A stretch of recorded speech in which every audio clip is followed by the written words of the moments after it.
vai entender agora como é que a gente faz tudo isso. Falei ainda há pouco sobre mães que cantam. E aqui a mãe canta e usa o chocalho, atrai a atenção do pequenininho. Isso é tudo uma brincadeira gostosa, mas existe uma série de estímulos no primeiro ano de vida que são fundamentais para qualquer criança. E as pesquisas apontam que 90% das crianças que são estimuladas com a música, por exemplo, possuem mais vocabulário, um vocabulário maior, aumento de QI, ficam mais inteligentes e têm facilidade no aprendizado. E para falar sobre isso, eu recebo o Dr. Marcelo Reis.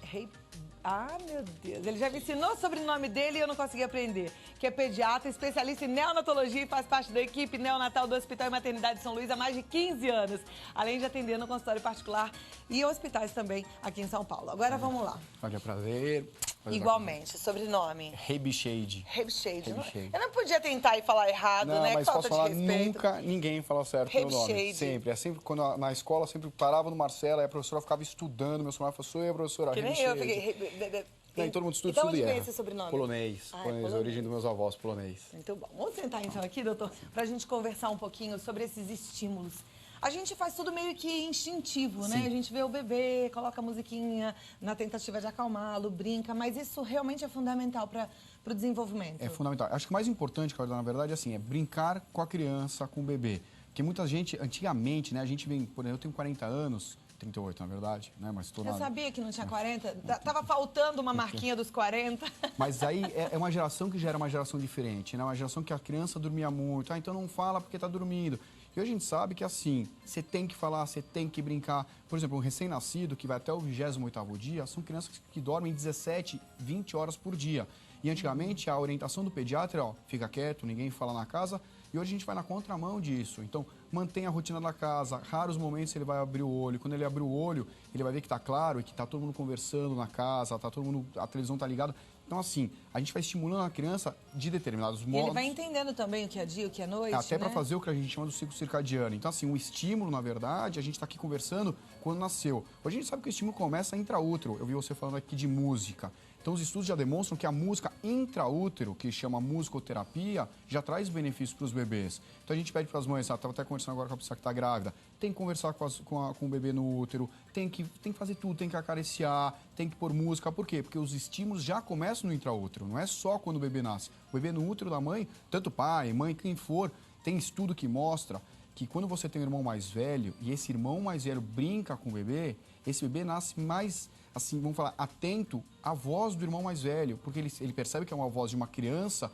Então, isso mostra o quê? Que as crianças, apesar de um bebê, estamos falando de um bebê que não nasceu, entre outros, ele já tem algum ganho. Imagina fora do útero o que acontece com essas crianças. Você sabe que eu me lembro do momento em que os meus nasceram e que na hora que eu comecei a falar, né? Falar, mamãe tá aqui, Carol, e ela parou, prestou atenção, o Gabriel, eu falei, Gá, e ele na mesma hora ficou quietinho. Eu acho que é realmente esse reconhecimento de voz. Da onde vem, Cláudia? Eu estava conversando com uma pessoa que me contou, que viu uma pesquisa, que leu sobre uma pesquisa, que se a criança ouve uma determinada música, ainda enquanto está no útero da mãe, quando ela fica mais velha, ela tem a associação dessa música, sim, mesmo lá na terceira idade. Com certeza, é o teu inconsciente. Que é a mesma coisa que, quantas vezes a gente ouve falar, a criança, o bebê nasce chorando, ele vai pro colo da mãe e ele para de chorar. De onde é isso? É a voz que ele aprendeu a ouvir. E essa voz ele vai levar pro resto da vida. Essa música, às vezes, sabe quando você tem, eu já ouvi isso alguma vez na minha vida? Pode ser tua mãe que cantou. Então, tem realmente, é um tipo de memória diferente, é um tipo de estímulo diferente, mas são coisas que essa criança vai levar para a vida adulta e, às vezes, até para a vida que você falou da terceira idade. Então, algumas coisas que você faz no útero, tanto as coisas boas quanto as ruins também, né? Que a gente só tá falando das coisas boas, mas, putz, aquela mãe que pelo menos teve um acidente ou foi assaltada, ela teve um momento ruim, a criança também pode, em algum momento, levar aquilo com uma memória ruim para o pós-parto e na vida adulta também. Então, as coisas boas a criança guarda, o bebê guarda, mas as coisas ruins também. As brigas conjugais afetam um bebê? Muito, tá? Muito. Inclusive... Aí o que a mãe, porque aí a mãe agora, nessa hora, assistindo, fala assim, mas o que eu vou fazer se meu marido é um grosso, se meu marido briga comigo? A gente entra numa relação difícil, mas assim, o que é importante? Primeiro, é importante o marido entender que a mulher grávida, eu falo, né, pra você que tá com uma mulher grávida, uma mulher grávida, ela tá sentada no barril de pólvora. Você nunca sabe o que vai acontecer. Eu brinco, o desenho do pica-pau, que ele estava em cima do barril de pólvora, e que aquilo pode explodir. Então, os maridos têm que entender que a mulher não está no normal na parte hormonal dela, não é o normal. Então, ela fica mais sensível, ela fica com o pavio mais curto. Então, primeiro, não é hora de brigar. Se realmente a coisa fica intragável e tem que brigar, a coisa tem que maneirar. Por quê? Porque além da mulher passar muita coisa para o bebê, desse estresse, desse momento ruim, ela pode entrar em trabalho de parto prematuro. Tá? Então, não são raras vezes, por exemplo, quantas vezes a gente ouviu falar uma mulher que bateu o carro e foi parar na UTI e o neném nasceu. Por quê? Porque todo o estímulo hormonal que essa mulher teve. Então, às vezes, o organismo dela vai entender aquilo como que está na hora de nascer, mudou todo o equilíbrio hormonal e ela entra em trabalho de parto. Então, os pais, ou futuros pais, vocês têm que entender que manerem, é hora de fazer carinho, é hora de dar atenção. Depois que nascer, não quero que ninguém brigue, mas é depois. Tem que maneira. E mesmo depois que nascer, Cláudia, também não brigar na frente dos bebês ou das crianças também, né? As crianças são muito sensitivas, elas percebem muito essas coisas. Doutor, existe música adequada para uma criança? Ou qualquer música, qualquer estímulo sonoro é interessante? Legal falar disso. Por quê? Porque existia um mito da música clássica com as crianças. E muitos pais não colocavam, não suporto música clássica, então não põe nada. E a gente sabe que isso caiu por terra. A música em si tem música clássica, pode ser rock, pode ser música evangélica, pode ser música judaica. A música que for vai estimular a criança. Tanto é que se vocês entrarem hoje nessas lojas sem marcas, mas essas grandes marcas, é que tem um monte de... Tem música clássica, tem o Beatles para bebê, tem Iron Maiden para bebê, tem Metallica para bebê, tem Axé para bebê. E a letra da música? A criança consegue perceber? Porque Não. às vezes a pessoa fala assim, mas você está deixando o seu filho ouvir essa música que tem um conteúdo adulto. Não, eles não pegam isso, são crianças maiores, as crianças a partir de 1 ano e meio, 2 anos, quando já começam a ter um ganho de vocabulário, elas vão entender. Tanto é que as músicas para as crianças, para os bebês em especial, são músicas só orquestradas, não são músicas que têm a letra. Então, na verdade, crianças maiores vão perceber se está cantando uma música que tem alguma besteira ou não, mas as menores, ela pode estar cantando eu quero tchu, eu quero tchá, e Não para ela percebe? nada. Não é uma coisa que vai entrar ali e vai fazer mal. Não, é a música que é legal para elas. Aconteceu uma coisa muito interessante na época da minha segunda filha. A Carol tinha muita cólica e aí o pediatra falava, dá a funchicória para ela. Então a gente colocava a chupeta naquele pozinho da funchicória, até que um belo dia... E ela chorava muito de cólica, até que um belo dia aquele pozinho da funchicória caiu todo no tapete. Eu falei, um aspirador de pé. Aí, bom, ligou o aspirador de pó. Na mesma hora, a Carol se acalmou. Aí acabamos de limpar o tapete, desligou o aspirador de pó e ela voltou a berrar. Eu falei, liga de novo. Ligou de novo, ela acalmou. Bom, com isso ela foi um bebê aspirador de pó, porque a gente descobriu que a hora da cólica, o aspirador de pó acalmava. Eu fiquei achando aquilo assim muito interessante, mas depois de um tempo eu tive a oportunidade de conhecer um CD chamado White Noises, que são ruídos, né? Que é exatamente para isso. Muito igual do aspirador de pó. O meu filho tinha a mesma isso? coisa que a tua filha com o aspirador de pó com o secador. Minha mulher ligava o secador para secar o cabelo e ele parava de chorar. O que acontece? Quando a criança tem dor, é uma parte do cérebro que sente essa dor. Então a criança começa a sentir dor, aquela parte está sendo muito estimulada. Quando você faz um barulho mais alto, um barulho mais forte, um barulho diferente, o que acontece? A criança vai estimular uma outra parte do cérebro para tentar entender esse barulho. Sai o estímulo da parte dolorosa e vai para o estímulo para aquela área. Então a criança realmente começa a focar mais os estímulos naquela região que não é a região da dor. E a criança fica ouvindo a cólica, a gente sabe que ela vai em ciclos, né? Então você tem, ela para, ela volta. Então a criança fica, de repente, passou a dor, você desliga, ela volta para aquele sentido, aquele momento, mas ela já não está com dor, passou. Então isso é super estudado também, são barulhos estranhos, né? Já se estudou barulho de golfinho, de baleia, de todo mundo, mas chega-se à conclusão que os sons mais diferentes, escapamento, nesse CD que você falou, existe escapamento de moto furado, tudo que incomoda o adulto, às vezes a criança gosta. Sabe que nunca mais eu encontrei esse CD. Eu até, sempre que eu tenho uma amiga grávida, eu vou falar pra você, vê se você consegue achar, porque é incrível. Chama White Noises, que são barulhos brancos. Mas hoje em dia já facilitou, né? Hoje põe no YouTube que você acha qualquer som, qualquer coisa, acha qualquer coisa. E olha, vale a pena, mas porque dá muita liquidificador, dosinha, né, são esses barulhos realmente que mais incomodam a gente. Para a criança é interessante, por quê? Porque ela tira o foco daquela região da dor e vai para outra região no cérebro. Ali na pesquisa, a gente passou alguns dados de que as crianças ficam mais inteligentes quando elas são estimuladas com música. Isso é fato? Isso é fato, não é só a música, né, Cláudia? Eu acho que assim, os estímulos vêm na música, vem naquela criança que começa a encaixar as coisas, vem naquela criança que vai rabiscar com a mãe. Quanto mais estimulada a criança, ela aprende a usar mais o cérebro dela. A música entra no quê? Existem regiões do cérebro que a gente não estimula tanto. E a música pega exatamente essas regiões que às vezes a gente realmente esquece.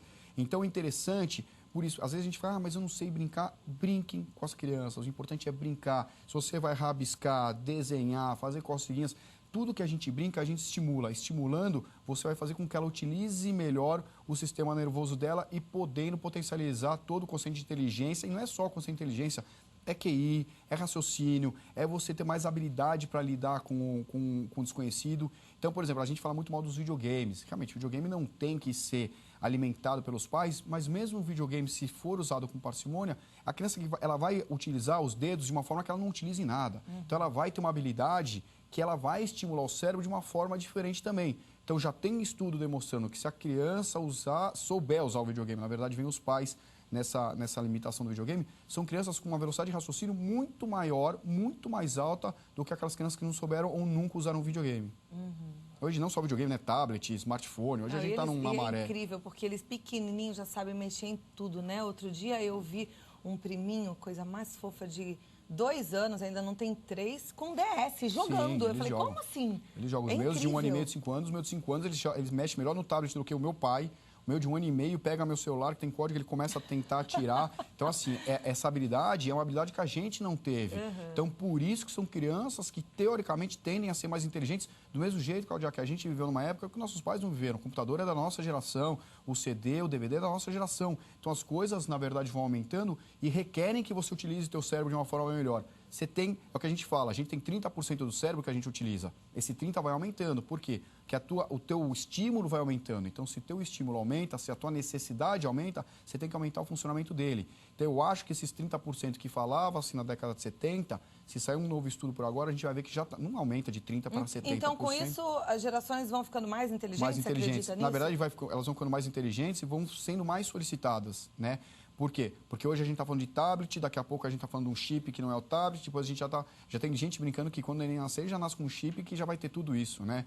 Então as crianças vão ficando mais inteligentes, as gerações vão ficando mais inteligentes, e eu acho que além da inteligência, né, emocional, eu acho que eles vão tendo muito essa habilidade de viver com um e com o outro. Então assim, ele sabe viver com o tablet, mas ele também sabe viver com o smartphone, mas ao mesmo tempo, é uma geração, são crianças, por exemplo, eu sempre falo, você consegue sair de casa sem o celular? Não. A gente sofre, entendeu? A gente sofre. Então, assim, se pegar meu pai e minha mãe e eles esquecerem os celulares, eles não sofrem. Então, a gente vai ficando mais refém dessas tecnologias. A gente fica mais inteligente, a gente fica mais esperto, mas você não consegue... Bom, também a capacidade da mente tem que aumentar mesmo, porque é muito mais coisas, né? Então, Eu fico pensando, a mãe, Claudia, a mãe de antigamente, ela ia trabalhar, quando ela trabalhava fora, mas aí ela desligava, porque ela não tinha como mas tem que tomar resolver. cuidado. A mãe de hoje, ela tá trabalhando, resolve o problema da escola do filho, para fala... uma coisa, Não é? para algumas coisas, para outras não. Por exemplo, você sabe o celular da tua mãe em decor? Sei. Não, porque ele tá Eu na sei. memória. Mas antigamente, você sabia todos os Era telefones de verdade, decor. é verdade. Outro dia eu tava lá, precisava ligar pro meu pai,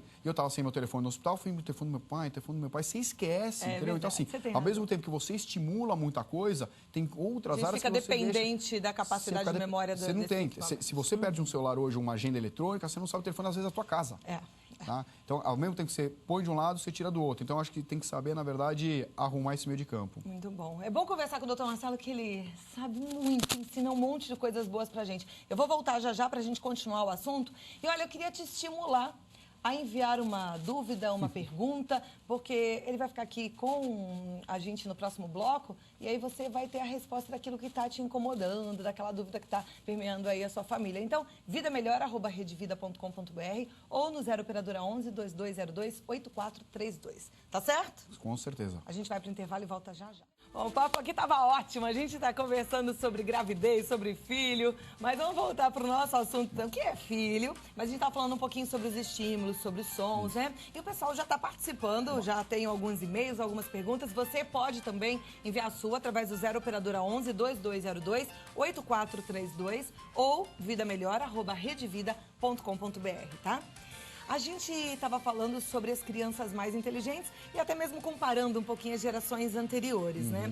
Agora, o que a gente nota, quando eu sento aqui com um médico, às vezes um neurologista pediatra, até mesmo um psiquiatra infantil, que as crianças hoje estão sendo rotuladas, que estão com déficit de atenção, que estão com distúrbios de hiperatividade. Será que isso tem a ver com tantos estímulos ou não? Nada tem a ver uma coisa com a outra? Na verdade, é assim, acho que tem que tomar muito cuidado para saber se realmente essas crianças têm alguma coisa, né? Eu falo, existem hoje dois grandes modismos na pediatria. Um é o refluxo, que toda criança que regurgita tem refluxo, a gente sabe que não é verdade, e o déficit de atenção e hiperatividade. Então, primeiro é a idade dessas crianças, né? A gente não fala muito em déficit de atenção ou hiperatividade antes dos 6 anos. O que acontece, por exemplo, se você chegar na minha casa, hoje eu tenho o Theo de 1 ano e meio, o Theo, se ele chegar aqui, ele desmonta tudo aqui, ele sobe, ele pula e tal. Aí vai falar, ele é um hiperativo. Não, ele é uma criança agitada. Então, muita gente confunde o agitado com o hiperativo. Eu falo, eu tenho certeza que há 38 anos atrás eu ia ter sido taxado de hiperativo, porque eu sempre fui muito agitado. E eu falo no consultório isso. O fruto nunca cai longe da árvore. Se um pai super agitado, a mãe agitada, a criança vê isso como reflexo. Você pega um pai mais calmo, uma mãe... Às vezes, no consultório, eu vejo, nossa, mas ele é muito agitado porque não sabe... Calma. Olha como você é, entendeu? Então, acho que é importante a gente ver, tá? Com certeza, o excesso de estímulo ou um estímulo mal trabalhado pode gerar também um estresse nas crianças?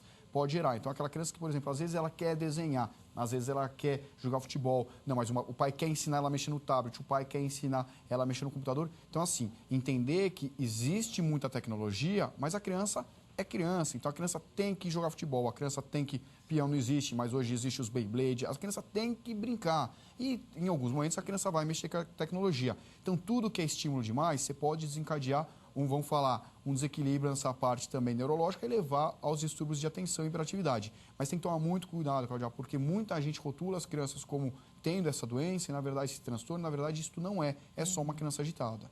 Ok. A pergunta agora é da Graziela Maria da Silva. Ela disse que tem um filho de 3 meses, ele tem muitas cólicas. Ela disse que dá remédio, mas a cólica não passa e que ele só dorme com o som ligado. O que ela pode fazer? Não, mas eu acho que você está fazendo a coisa certíssima, né? Primeiro que assim, remédio para cólica responde muito pouco, você deve estar percebendo isso aí. Então, a música é legal porque é o que a gente falou dos sons, né? Então, a partir do momento que você dá um estímulo agradável para a criança tira o foco daquele sentido da dor e ela vai puxar para um outro foco. Uma coisa legal para vocês fazerem não use medicação, mas use as coisas que a gente chama não farmacológicas. Massagem. Tá? Massagem, hoje existe uma massagem que também já tem milhões de estudos demonstrando o benefício para a cólica, chama Chantala.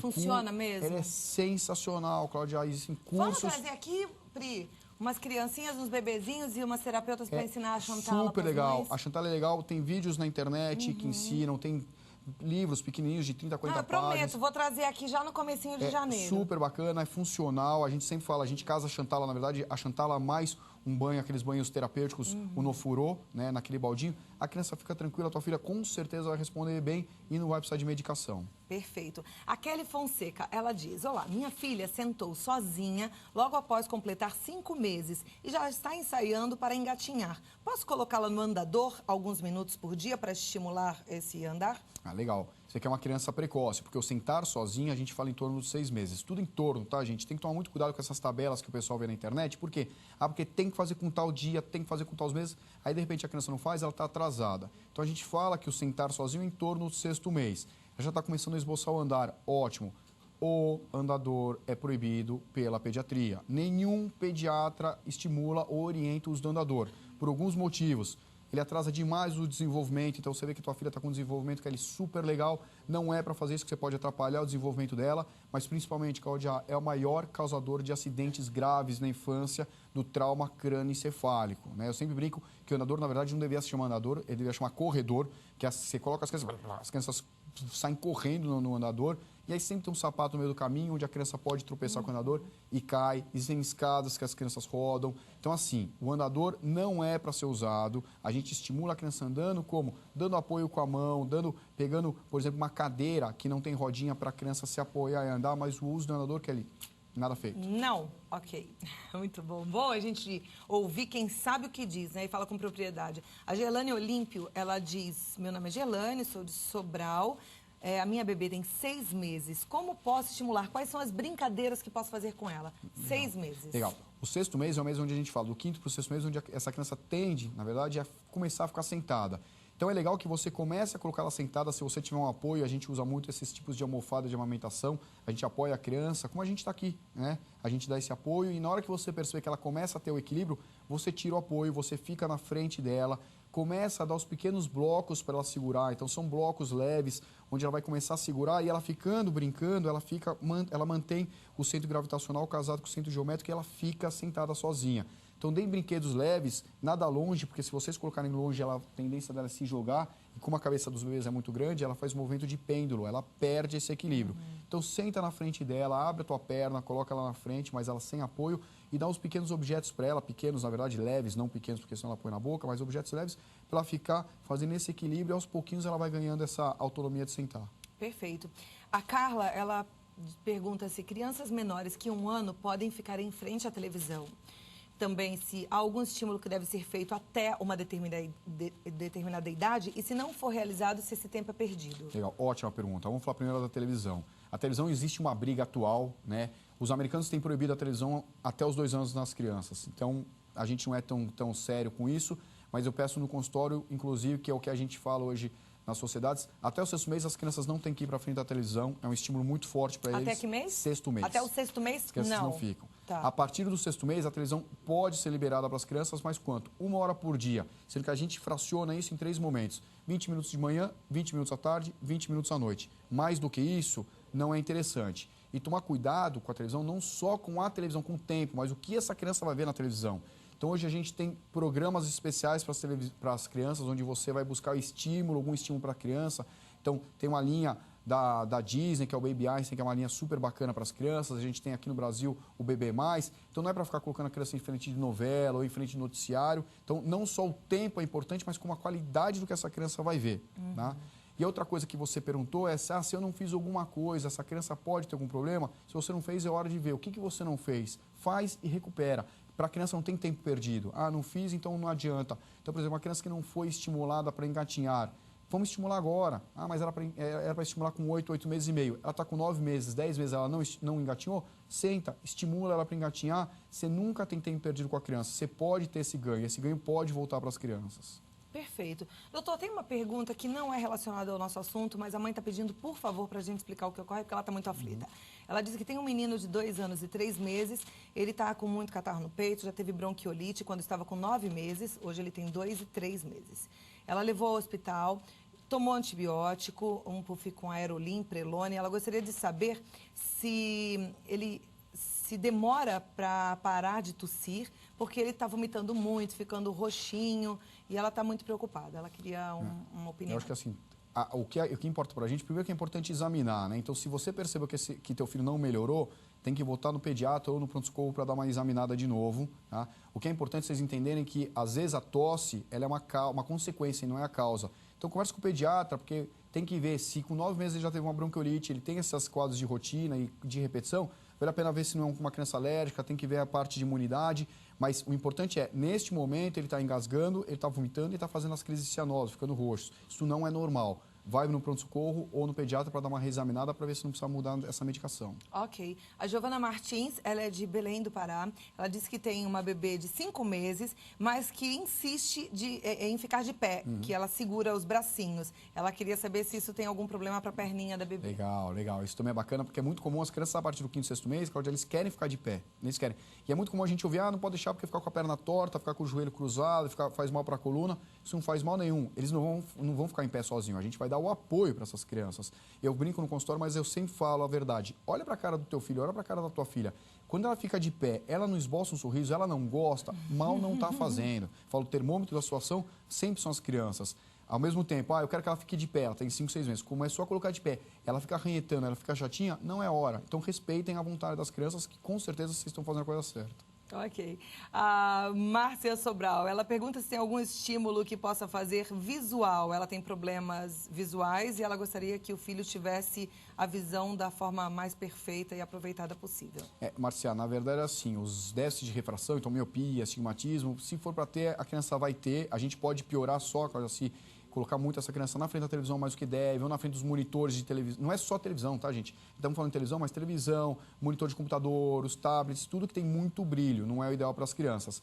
O que você tem que fazer, na verdade, é brincar com ela, sempre mostrar os brinquedos, as cores, ficar encaixando o brinquedo. Por quê?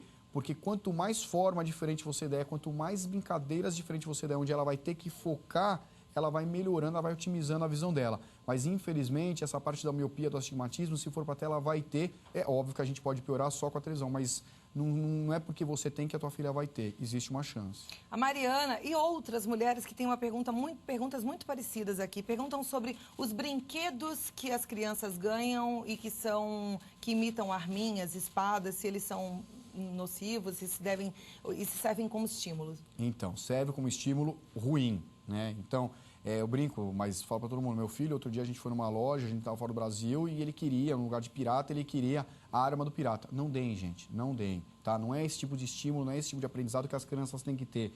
Então, as crianças veem na televisão mais do que devem, né? Os desenhos, às vezes, têm armas, os desenhos, às vezes, tem, por exemplo, Peter Pan, em especial, ele usa um punhal, tudo, mas é coisa de desenho. Não estimulem as crianças, porque vocês estão estimulando a violência nas crianças, mesmo que seja brincando. Mas o ideal é que as crianças brinquem com bonecos, com bonecas, com super-heróis, com bolas, mas armas, tanto arminha quanto espada, tentem fugir dela, porque realmente não é o mais legal para as crianças. Doutor, tem outras perguntas, depois a gente vai passar para que você possa responder a todas elas, mas tem uma dúvida aqui muito pertinente e de muitas mães. Elas perguntam sobre a quantidade de brinquedo agora nesse final de ano, se elas entregam tudo de uma vez ou se elas guardam. Legal. A gente estava falando da nossa época, né, Cláudia? Eu falo que... Eu tenho 2 irmãos, um irmão e uma irmã, e eu lembro que a gente juntava a mesada de 3 meses para comprar o banco imobiliário. E o que a gente brincava de banco imobiliário, o que a gente curtia o banco imobiliário, por quê? Porque, entre aspas, tinha um sofrimento para a gente comprar, conquistar. Então, assim, não deem todos os brinquedos para as crianças vão abrir 40 brinquedos ao mesmo tempo, elas não brincam com brinquedos, elas não aproveitam um brinquedo. A gente já sabe que eles querem esse brinquedo, abre 1, 2 brinquedos, deixa ela ficar 15, 20 dias, depois disso abre um terceiro brinquedo. Para quê? Primeiro, para a criança ter o ganho que o brinquedo vai trazer. Segundo, para a criança aproveitar o brinquedo, porque às vezes eles não aproveitam. E é engraçado que é muito comum a gente ver isso. As crianças abrem 10 brinquedos, brinca 2 minutos e de repente, depois de 3 meses, ela vai falar assim, ué, eu tenho esse brinquedo? Era um brinquedo que ela queria, era um brinquedo que ela abriu e ela nem lembra do brinquedo. Então, se otimiza, vamos falar, a parte de estimulação do brinquedo, seja do brinquedo, do jogo, do que for, você vai estimular essa parte com ele, brincando só com aquilo, você vai valorizar o brinquedo. Então, a gente pede para os familiares, né? Às vezes, mas ele não abriu o meu brinquedo? Ele não abriu hoje, mas daqui 15, 20 dias ele vai abrir. Porque muito disso acontece pela pressão da família, né? Mas não abriu, por que justo o meu? Então, escolham 2 brinquedos, a cada 15 dias vocês trocam os brinquedos. Perfeito. Bom esse papo, né? A gente podia passar horas aqui falando sobre os nossos filhos. Dr. Marcelo Reibscheid. Quase, Reibscheid, mas já foi. Ele está no site www.pediatriaemfoco.com.br. Pediatriaemfoco.com.br. Faz parte da equipe neonatal do Hospital e Maternidade de São Luís há 15 anos, além de atender no consultório e fazer diferença na vida de muitas famílias. Muito obrigada, viu? Boa Feliz Natal para você, para sua família, para os seus filhos. E para todo mundo. Bom? Obrigada. Muito bom, né? A gente vai fazer o seguinte, um intervalinho, você dá aquela relaxada, tomar uma água e a gente volta já já. Tem os presépios que eu quero te mostrar, tem o nosso artesanato lindo, que é a máscara de dormir, e uma receita de rabanada assada. Não sai daí não, porque a gente já volta.